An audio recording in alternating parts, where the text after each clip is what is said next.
हाँ भाई, तो अब अपन बात करते हैं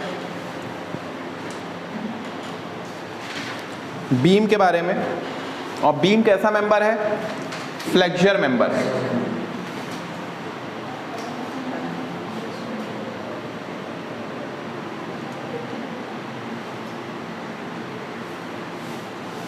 बीम कैसा मेंबर है? Flexor member. फ्लेक्सर मेंबर का मतलब क्या? सॉम पढ़ चुके हो आप लोग। फ्लेक्सर मेंबर का मतलब क्या? और पहली बात मेरे को ये बताओ, बीम में, ठीक है, ये सपोज बीम है, ठीक, सिंपली सपोर्टेड बीम, मतलब एक तरफ हिंज और एक तरफ रोलर। तो इस बीम में, ठीक है, एक आपकी क्या होती है? लॉन्गिट्यूडनल एक्सिस, जो कि अलोंग द लेंथ होती है, ठीक है। इसी बीम को मैं अगर ऐसे बनाऊंगा, ये 2D में बना रहा हूं, ठीक है, 2D में बना रहा हूं,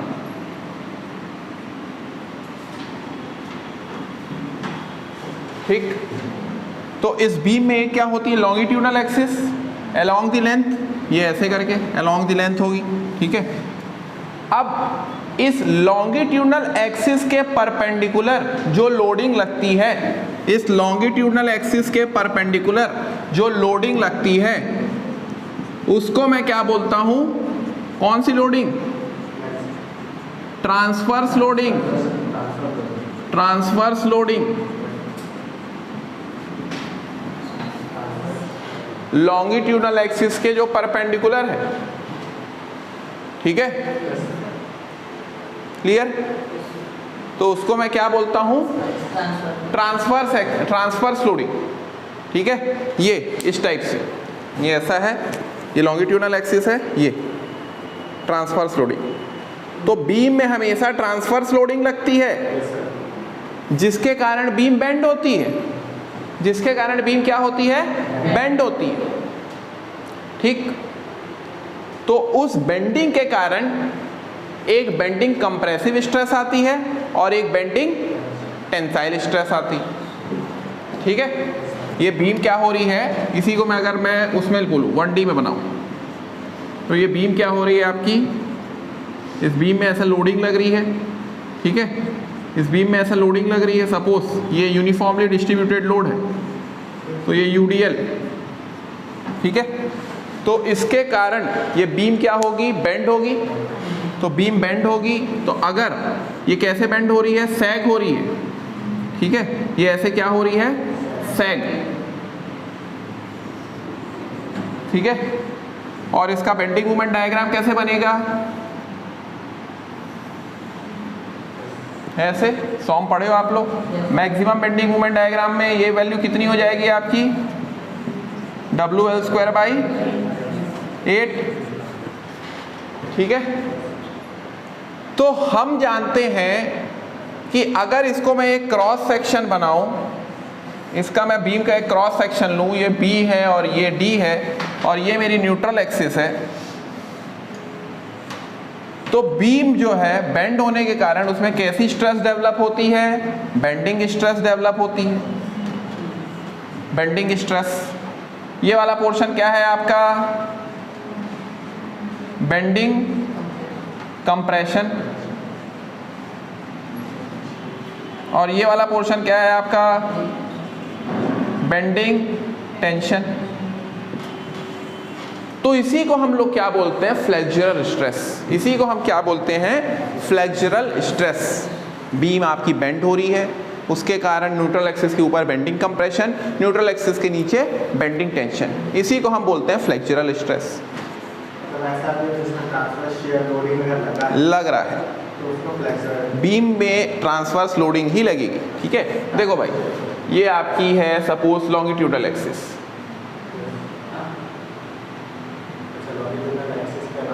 ठीक है। इसके देखो, एक इसके लेटरल डायरेक्शन में जो परपेंडिकुलर है, जैसे केम्बर वगैरह होता है तुम्हारा, केम्बर वगैरह कैसा होता है? परपेंडिकुलर होता है, मतलब ये डायरेक्शन में आपका ठीक है, अलोंग, अलोंग ग्रेडियंट होता है अक्रॉस, ये अक्रॉस मैंने ऐसे बनाया, ये कौन सा डायरेक्शन हुआ, लेटरल डायरेक्शन हुआ, लेटरल डायरेक्शन हुआ, ठीक है। अब इसमें ये एक्सिस के परपेंडिकुलर ये क्या कहलाएगा, ये कहलाएगा आपका ट्रांसवर्स, ट्रांसवर्स। तो इस ट्रांसवर्स लोडिंग के कारण बेंडिंग स्ट्रेस डेवलप होती है, बेंडिंग स्ट्रेस डेवलप होती है इस ट्रांसवर्स लोडिंग के कारण। समझ रहे हो बात को? एक लॉन्गिट्यूडनल एक्सिस है, एक आपका लेटरल डायरेक्शन है, लेटरल एक्सिस, और इस लॉन्गिट्यूडनल एक्सिस के परपेंडिकुलर, ठीक है, तो उसको मैं क्या बोलूंगा, बीम बोलूंगा, उसको मैं क्या बोलूंगा, बीम बोलूंगा। और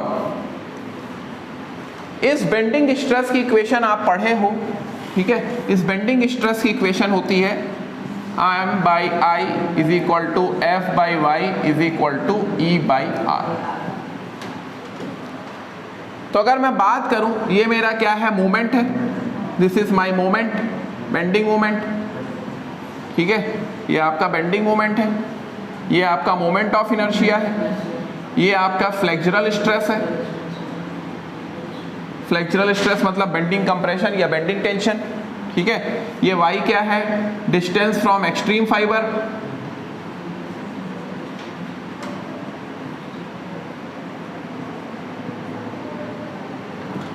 E क्या है आपका, मॉडुलस ऑफ इलास्टिसिटी,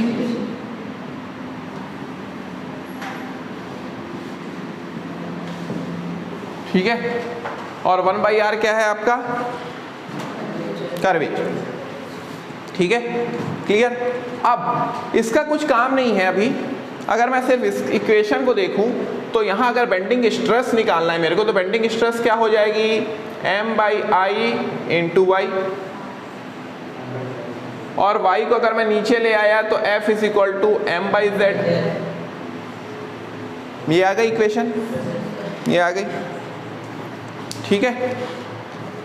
अब मैं बात करता हूं, ठीक है, अब मैं बात करता हूं कि M जो है यहां पे, M क्या है, जो भी मोमेंट वो रेजिस्टेंस बता रहा है, जो भी लोड लग रहा है उसमें जो रेजिस्टेंस है, M को मैं ऐसे लिख सकता हूं, ठीक है।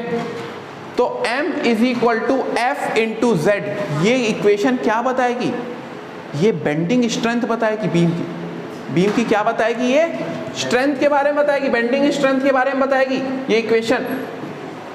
F क्या है, फ्लेक्सुरल स्ट्रेस, Z क्या है यहाँ पे, सेक्शन मॉड्यूलस, Z क्या है यहाँ पे, section modulus I by Y, Z क्या है यहाँ पे, section modulus I by Y।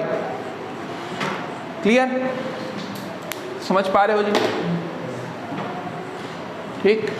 Z है यहाँ पे section modulus I by Y, जिसकी यूनिट क्या होती है, mm क्यूब, ठीक है।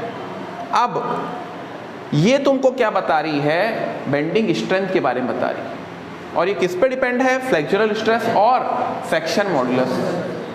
तो जिसका जितना ज़्यादा सेक्शन मॉड्यूलस रहेगा उतनी ज़्यादा बेंडिंग स्ट्रेंथ रहेगी, जितना ज़्यादा सेक्शन मॉड्यूलस उतनी ज़्यादा बेंडिंग स्ट्रेस,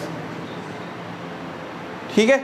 तो इस Z को क्या मैं ऐसे लिख सकता हूं, Z इज इक्वल टू, ठीक है, Z is equal to M by F लिख सकता हूं, Z is equal to M by F लिख सकता हूं इसको मैं, ठीक है। और F क्या है यहाँ पे, फ्लेक्सुरल स्ट्रेस, F क्या है, फ्लेक्सुरल स्ट्रेस। तो फ्लेक्सुरल स्ट्रेस को मैं कैसे लिख सकता हूं भाई, फ्लेक्सुरल स्ट्रेस को या बेंडिंग स्ट्रेस को WSM के टर्म में कैसे लिख सकता हूं,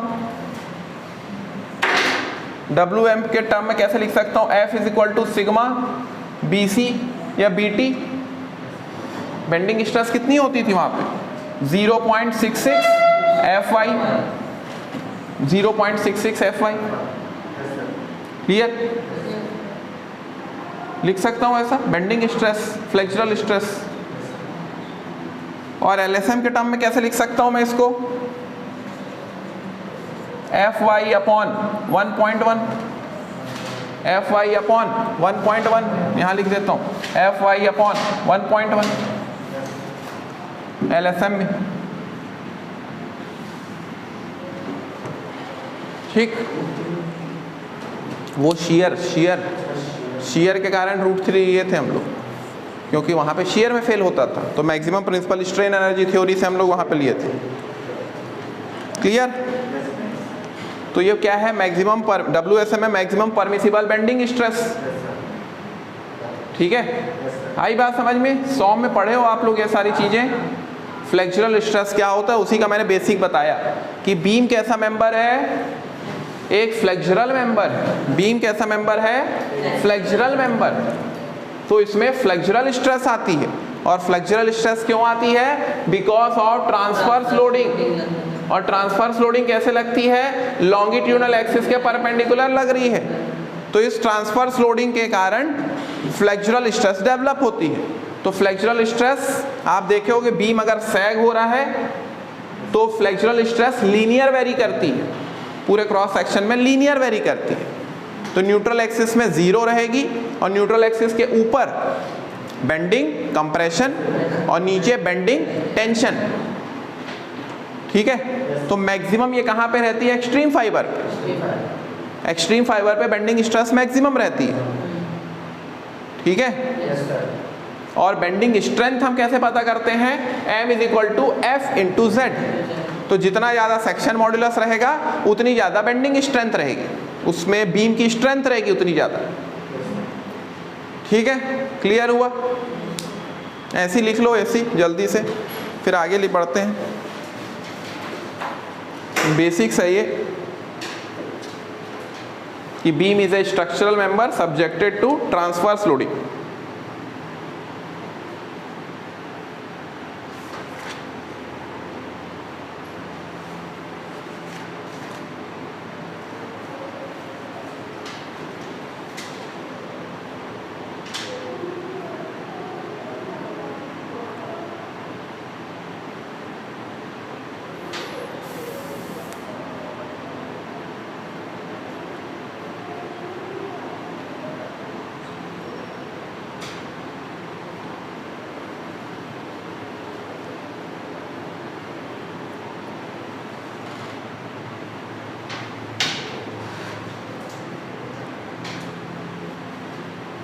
फोटो खींच लो, लिख लेना इसको।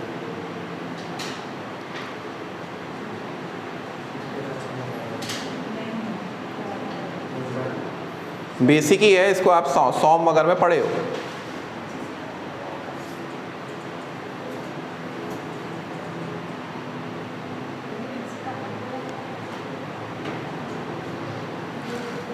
ठीक है।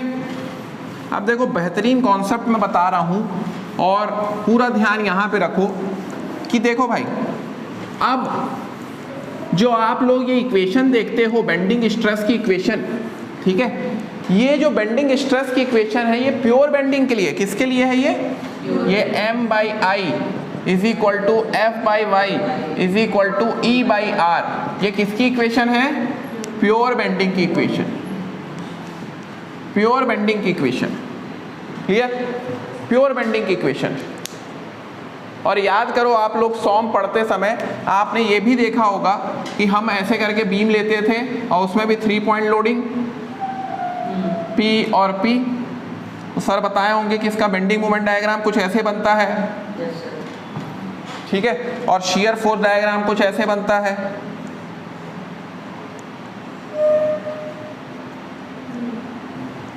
शियर फोर्स डायग्राम कुछ ऐसे बनता है, ठीक है।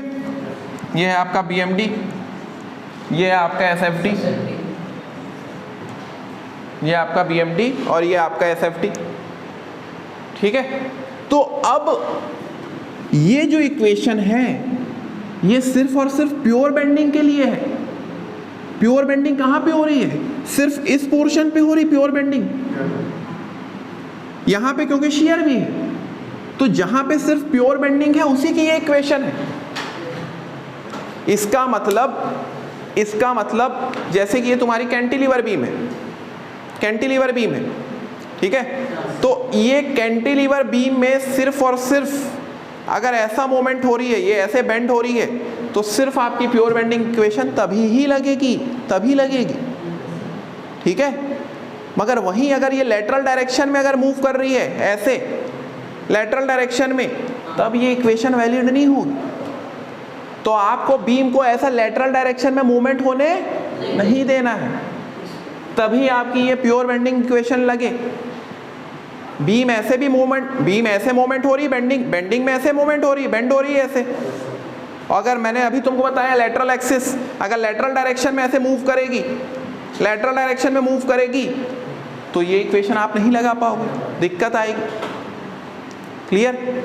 और उस लेटरल डायरेक्शन में मूव होने के कारण वो ट्विस्ट भी हो सकती है।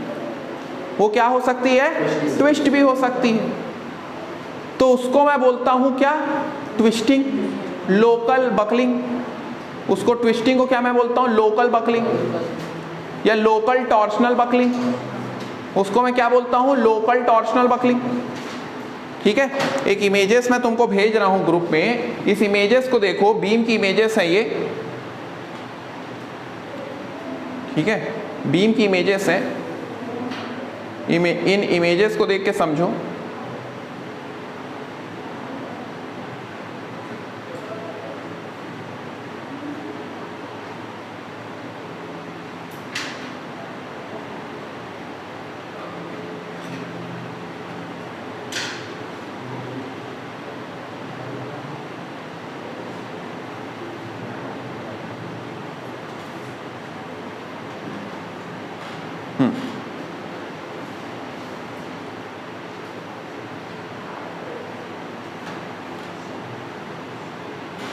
ये देखो भाई, जो लोग ऑनलाइन देख रहे हैं उन लोग भी देखो। ये देखो पहला वाला जो मैं एक डायग्राम तुमको ऐसे बेंड होते दिख रही है, ये प्योर बेंडिंग। ये बीम आपकी ऐसे pure bending, this is your pure bending. ठीक है, ये आपकी क्या है? Pure bending. क्लियर? ठीक है, वहीं आप देखो एक आपका क्या है? लेटरल डायरेक्शन में मूवमेंट हो रहा है।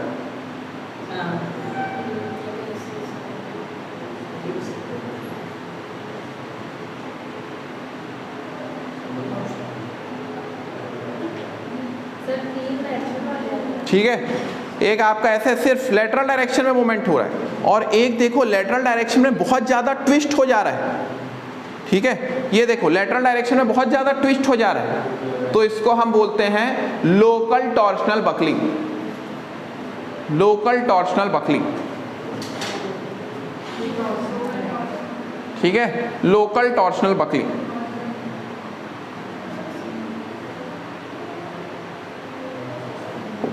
Local torsional buckling. क्लियर? इसको हम बोलते हैं लोकल टॉर्शनल बकलिंग।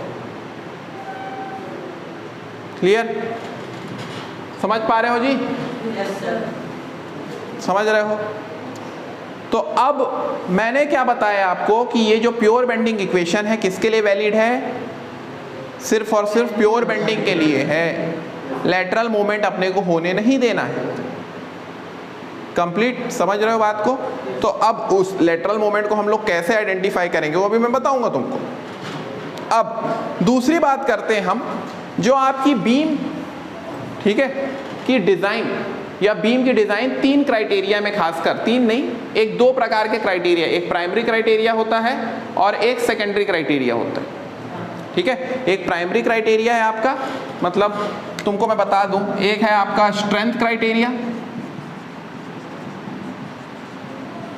ठीक है, एक है आपका स्टिफनेस क्राइटेरिया, और एक है आपका स्टेबिलिटी क्राइटेरिया। ये तीन क्राइटेरिया हैं। ठीक है, और ये तीन में कौन कौन से आते हैं भाई? जैसे अगर मैं बात करूं स्ट्रेंथ की, तो स्ट्रेंथ के कौन कौन से क्राइटेरिया हैं? Bending and shear, bending and shear. Stiffness की बात करूं तो स्टिफनेस में क्या आ जाता है आपका? डिफ्लेक्शन। और स्टेबिलिटी की बात करूं तो इसमें आ जाता है आपका बकलिंग। ठीक है, तो बेंडिंग और शियर और डिफ्लेक्शन, ये जो तीन क्राइटेरिया हैं, ये जो तीन क्राइटेरिया हैं, ठीक है, ये जो 3 क्राइटेरिया हैं ये आपके आ जाते हैं प्राइमरी क्राइटेरिया। काय में? Primary criteria. और ये जो क्राइटेरिया है बकलिंग, ये है आपका सेकेंडरी क्राइटेरिया।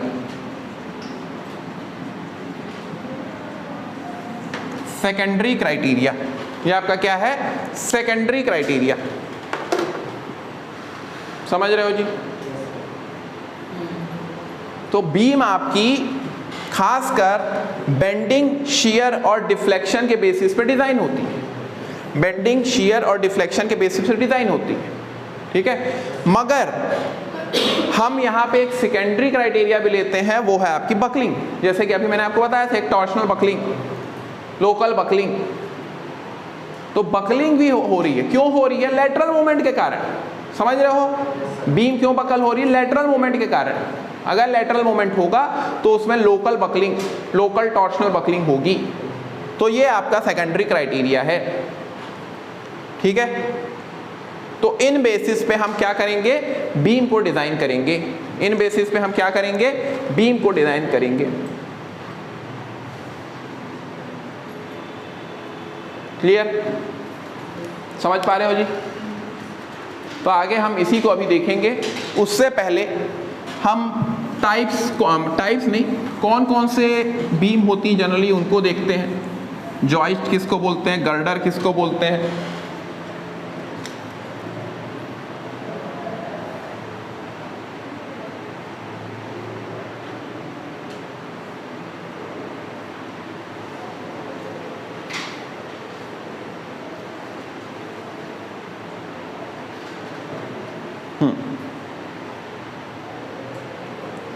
तो अब देखते हैं हम लोग डिफरेंट बीम्स। डिफरेंट बीम्स, यहां से क्वेश्चन आते हैं भाई। पहला जॉइस्ट। पहला क्या है? जॉइस्ट। लिखो, जॉइस्ट में लिखो, थोड़ा जल्दी लिखना। और जॉइस्ट में लिखो, when beam is provided to support, when beam is provided to support roof of a building, when beam is provided to support roof of building, then it is called joist. Then it is called joist. Then it is called joist. ठीक है। तो joist किसको बोलते हैं? Generally जो roof वगैरह को जो सपोर्ट करती है, घर वगैरह में जो बीम यूज़ करते हो आप, नॉर्मली जो बीम यूज़ करते हो उसको हम क्या बोलते हैं? जॉइस्ट। उसको हम क्या बोलते हैं? जॉइस्ट। क्लियर? अब इसके बाद सेकंड हम देखते हैं गर्डर। गर्डर, सेकंड हम देखते हैं गर्डर। तो गर्डर में लिखो, large beam, large beam supporting members of, large beam supporting members of, large beam supporting members of joist, large beam supporting members of joist is called girder, is called girder, is called girder। तो girder किसको बोलते हैं? अब ये तो भाई इसका span बहुत कम हुआ, मगर वो बीम, बड़ी बड़ी बीम, लार्ज बीम जिनका स्पैन भी बहुत ज़्यादा है, फ्लाईओवर वगैरह में जो यूज़ होती हैं, बड़ी बड़ी बीम देखोगे, फ्लाईओवर या ब्रिजेस, इन सब को हम क्या बोलते हैं? गर्डर। इन सब को हम क्या बोलते हैं? गर्डर। क्लियर? समझ में आया डिफरेंस? जॉइस्ट क्या है और गर्डर क्या है? ठीक है। नेक्स्ट थर्ड लिखो, थर्ड लिखो, लिंटल। थर्ड लिखो, लिंटल। लिंटल तो तुम सब जानते ही होगे, बिल्डिंग कंस्ट्रक्शन पढ़े ही हो, ठीक है। दरवाजे वगैरह के बीच में, दरवाजे वगैरह के ऊपर, दरवाजे वगैरह के ऊपर ऐसे करके एक बीम टाइप की रहती है, ताकि मसोनरी लोड डायरेक्ट तुम्हारे दरवाजे पे ना आए, ठीक है। मसोनरी जो है ऊपर, उसका लोड डायरेक्ट तुम्हारे दरवाजे पर ना आए, तो इसको हम क्या बोलते हैं? लिंटल। इसको हम क्या बोलते हैं? लिंटल। तो लिखो, those which support the load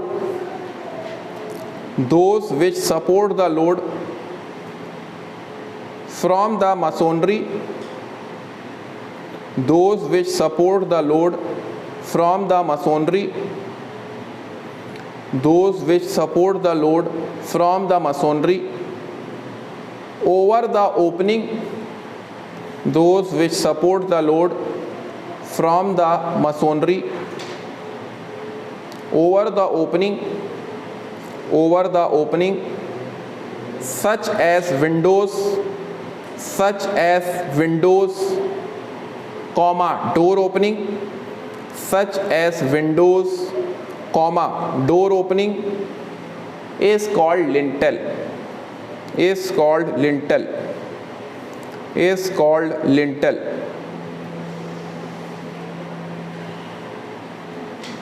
ठीक है, नेक्स्ट लिखना पर्लिन, पर्लिन। ठीक है, मैंने पहले भी बता चुका हूं, पूरे ट्रस में एक लौता जो कि लोड को रेजिस्ट भी करता है, ठीक है, और जिसमें कौन सा मेंबर, फ्लेक्चरल मेंबर। पूरे ट्रस में एक लौता जो फ्लेक्चरल मेंबर रहता है जिसमें बेंडिंग आती है, वो क्या होता है आपका, पर्लिन। क्योंकि ट्रस में आप जानते हो सिर्फ और सिर्फ एक्सियल लोडिंग आती है, तो पर्लिन एक ऐसा मेंबर है जो कि रूफ में जो लोड आता है उसको रेजिस्ट करता है, और यह एक लौता फ्लेक्चरल मेंबर है। पर्लिन एक लौता ऐसा मेंबर है, फ्लेक्चरल मेंबर है।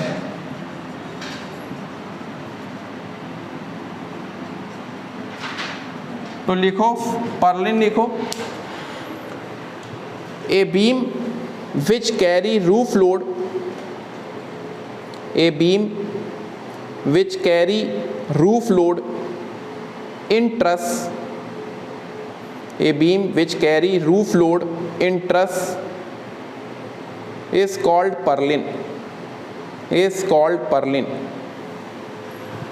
बार बार क्वेश्चन आया है।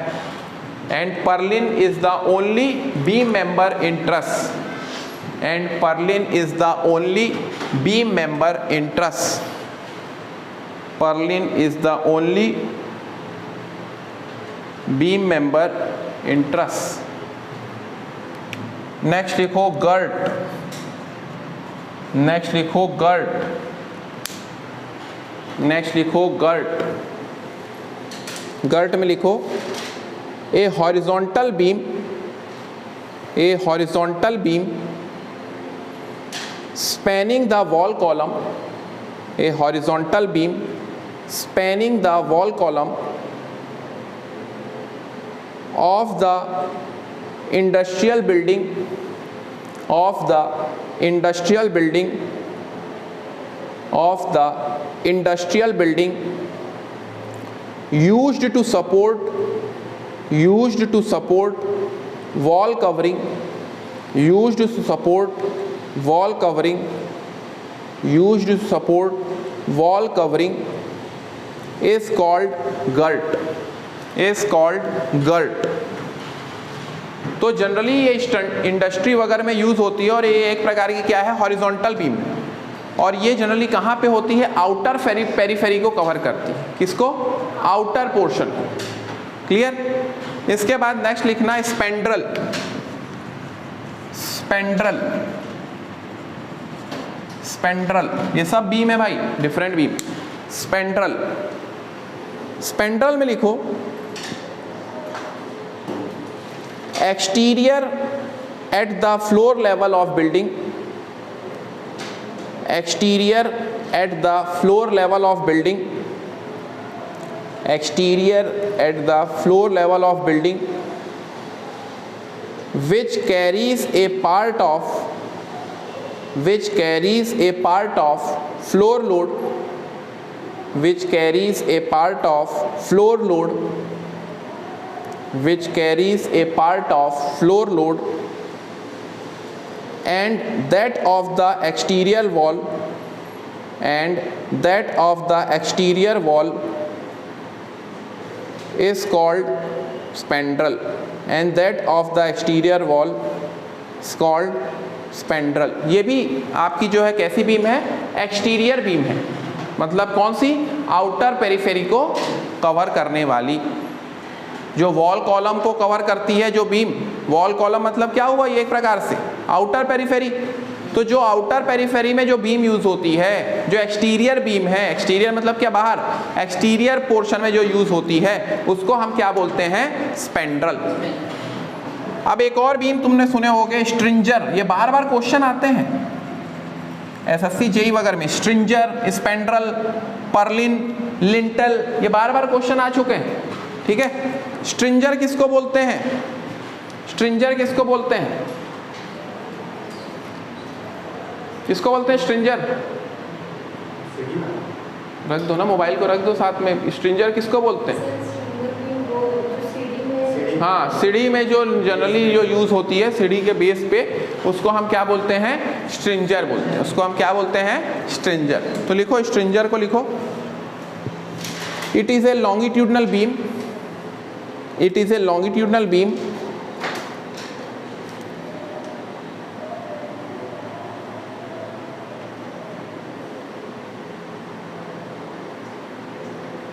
used to support stair steps, used to support stair steps, used to support stair steps, used to support stair steps, used to support stair steps,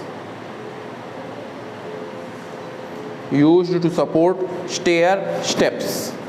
clear, clear. अब तो ये हमने different beam देखे भाई, joist क्या होता है, गर्डर क्या होता है, लिंटल क्या होता है, स्पेंड्रल क्या होता है, स्ट्रिंजर क्या होता है। ठीक है, अब अपन देखते हैं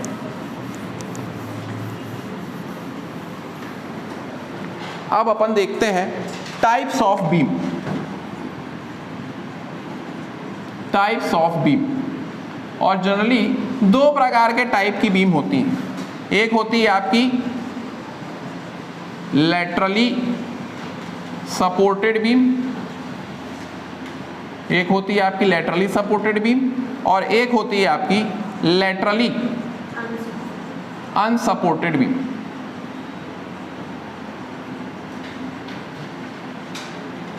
लेटरली अनसपोर्टेड बीम। ठीक है, तो अब मैंने आपको क्या बताया था कि सपोज ये आपकी बीम है, आई सेक्शन बना रहा हूं मैं एक, ये आपकी बीम है। ठीक है, इस बीम को मैं क्या कर रहा हूं, देखो ये क्या है आपका flange.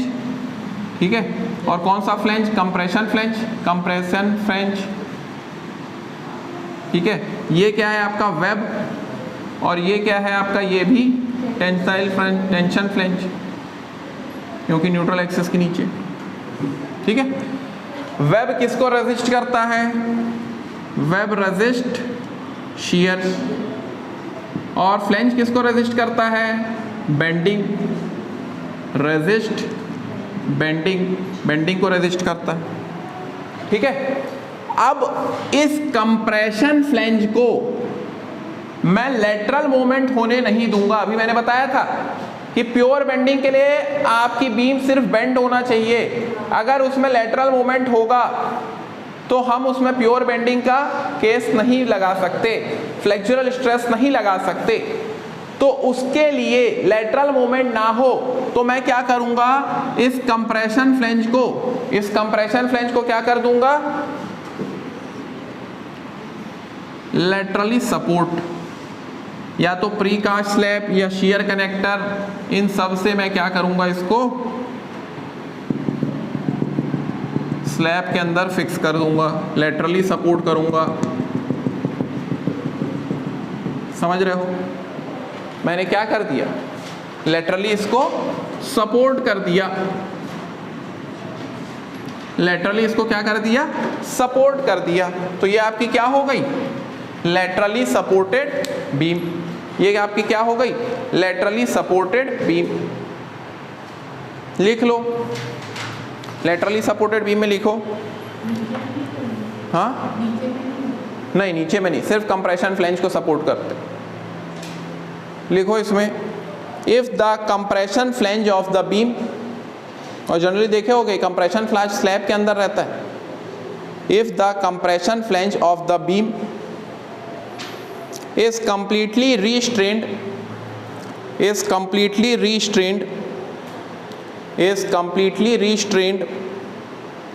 against lateral moment, is completely restrained against lateral moment, then it is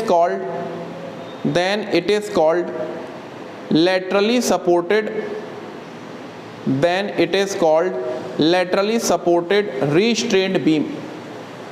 Then it is called laterally supported restrained beams.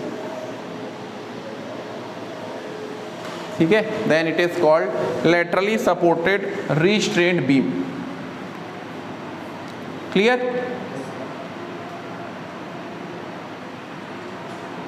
समझ रहे हो जी? तो अब अगर यहाँ पे फ्लेक्सुरल स्ट्रेस की मैं बात करूं, ठीक है, फ्लेक्सुरल बेंडिंग स्ट्रेस की अगर मैं बात करूं, ठीक है, तो WSM में कितना रहेगा 0.66 FY, और LSM में ये WSM, LSM में कितना रहेगा ये FBD आपका FY अपॉन 1.1, ये आपका LSM में रहेगा। ठीक, क्लियर? मगर जब मैं लेटरली अनसपोर्टेड की बात कर रहा हूं, अगर मैं लेटरली अनसपोर्टेड बीम की बात कर रहा हूं,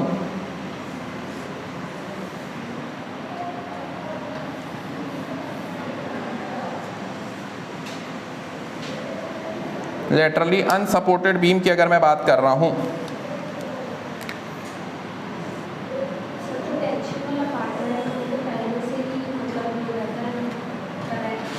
क्या?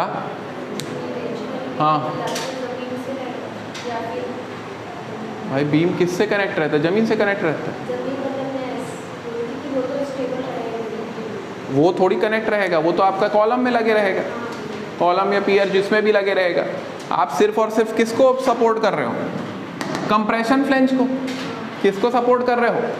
जाके ब्रिज के नीचे डायरेक्ट देखना, कभी ब्रिज वगैरह के नीचे जाके देखना, जो गर्डर रहेगा ना, उस गर्डर में आप देखना, अभी फोटो में दिखाऊंगा तुमको, उस गर्डर में ऊपर वाला जो पोर्शन है कंप्रेशन फ्लैंज, वो आपका प्री कास्ट रहेगा। जो भी डेक आपका रहेगा, स्लैब डेक बोलते हैं जिसको, उसके अंदर रहेगा। फिर आपको अलग से वेब दिखेगा, और उस वेब के नीचे आपका जो नीचे वाला फ्लैंज है वो दिखेगा आपको, और ये फिर आपका पियर वगैरह में लगा रहता है।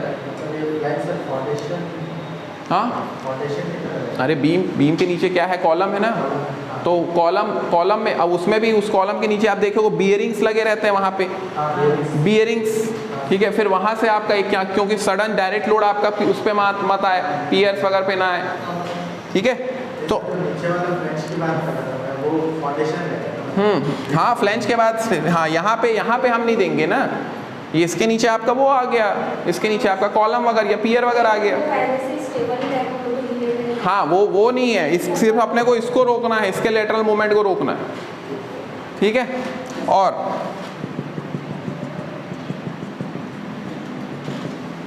ये क्या है आपका?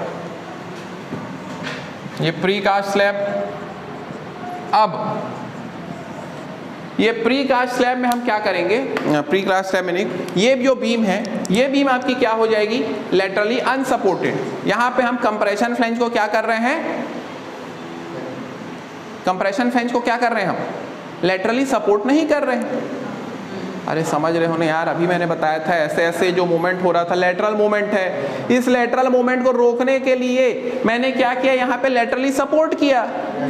इस लेटरल मूवमेंट को रोकने के लिए मैंने यहाँ क्या किया? कुछ नहीं किया, इसलिए लेटरली अनसपोर्टेड है, ये लेटरली सपोर्टेड है। क्लियर हुआ? फिर ऐसी शक्ल क्यों बनाते हो भाई? ठीक है। इसके बाद तो अब यहाँ पे क्या होगा, दिक्कत क्या आएगी? जब मैं यहाँ पे बात करूँगा, बेंडिंग स्ट्रेस की बात करूँगा, तो यहाँ पे बेंडिंग स्ट्रेस क्या होगी? एक हमको रिडक्शन फैक्टर से इसको मल्टीप्लाई करना पड़ेगा। किससे मल्टीप्लाई करना पड़ेगा? एक रिडक्शन फैक्टर से, ठीक है। तो रिडक्शन फैक्टर से मल्टीप्लाई करना पड़ेगा, क्योंकि यहाँ पे दिक्कत है, क्योंकि यहाँ पे क्या हो रहा है, लेटरली मूवमेंट हो रहा है, इसलिए आपको प्योर बेंडिंग नहीं मिलेगी। इसलिए आपको यहाँ पे रिडक्शन फैक्टर लेके आना पड़ेगा। ये क्या है आपका रिडक्शन फैक्टर, रिडक्शन फैक्टर लेके आना पड़ेगा, रिडक्शन फैक्टर,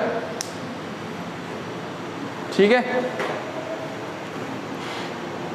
और ये रिडक्शन फैक्टर क्यों लेके आ रहे हो, ताकि जो कंप्रेशन फ्लैंज में लेटरली मूवमेंट है उसके कारण बकलिंग ना हो, क्योंकि अभी मैंने बताया था लेटरल मूवमेंट के कारण बकल हो रही थी आपकी बीम, भेजा ना मैंने ग्रुप में। तो उस लेटरल मूवमेंट के कारण बकलिंग ना हो, इसलिए एक रिडक्शन फैक्टर से आपको मल्टीप्लाई करना पड़ेगा। यहाँ पे देखो, यहाँ पे तो यही था, मगर अब यहाँ पे एक रिडक्शन फैक्टर आ गया, क्योंकि यहाँ पे बीम आपकी लेटरली सपोर्ट नहीं है। समझ रहे हो भाई बात को, एकदम बेसिक से बता रहा हूँ कि कंप्रेशन फ्लैंज आपका क्या है, प्रीकास्टेड है, यहाँ पे प्रीकास्ट के अंदर है, ये कंप्रेशन फ्लैंज को इसमें रखे हैं, तो ये लेटरली सपोर्टेड है, वो लेटरली अनसपोर्टेड है, दो टाइप की बीम है।